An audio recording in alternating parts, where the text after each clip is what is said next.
നമസ്കാരം. വാർത്താ നേരത്തിലേക്ക് സ്വാഗതം. ആദ്യം നോക്കാം പ്രധാന വാർത്തകൾ. വയനാട്ടിൽ കാട്ടാന ആക്രമണത്തിൽ ഒരാൾ കൊല്ലപ്പെട്ടു. മരിച്ചത് പടമല സ്വദേശി അജി.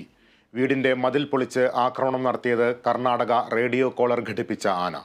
റേഡിയോ കോളർ സിഗ്നൽ നൽകാൻ കർണാടകം തയ്യാറായില്ലെന്ന് കേരള വനം വകുപ്പ്. വയനാട്ടിലെ കാട്ടാന ആക്രമണത്തിൽ പ്രതിഷേധം ശക്തം. കൊല്ലപ്പെട്ട അജിയുടെ മൃതദേഹം മാറ്റാൻ സമ്മതിക്കാതെ നാട്ടുകാർ. ആശുപത്രിയിൽ നാട്ടുകാരുടെ പ്രതിഷേധം.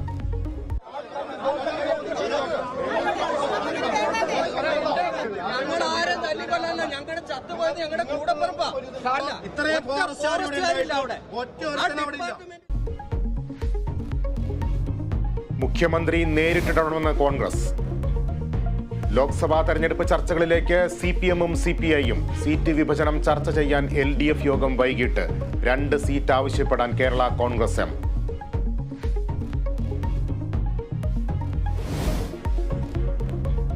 സംസ്ഥാനത്ത് വീണ്ടും പെൻഷൻ സമരം. ക്ഷേമ പെൻഷൻ ആവശ്യപ്പെട്ട് പാലക്കാട് അകത്തേത്തറയിൽ വയോധികരുടെ സമരം.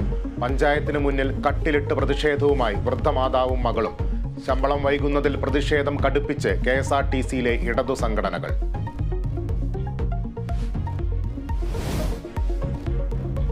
മൂന്നാറിലെ ഹോർട്ടികോർപ്പ് സംഭരണ വിതരണശാലയിൽ വ്യാപക അഴിമതി. കോവിഡ് ബാധിച്ച് മരിച്ചയാളുടെ പേരിൽ വ്യാജ ബിൽ ചമച്ച് പണം തട്ടി. കണ്ടെത്തൽ വിജിലൻസ് പരിശോധനയിൽ.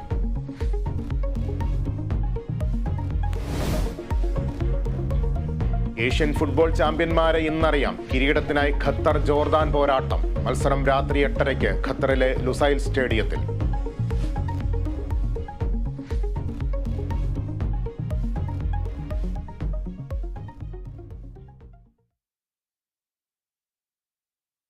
വാർത്തകളിലേക്ക് വിശദമായി. വയനാട് മാനന്തവാടിയിൽ വീണ്ടും കാട്ടാന ആക്രമണം. ഒരാൾ കൊല്ലപ്പെട്ടു. പടമല സ്വദേശി അജിയാണ് മരിച്ചത്. കർണാടക റേഡിയോ കോളർ ഘടിപ്പിച്ച് കാട്ടിൽ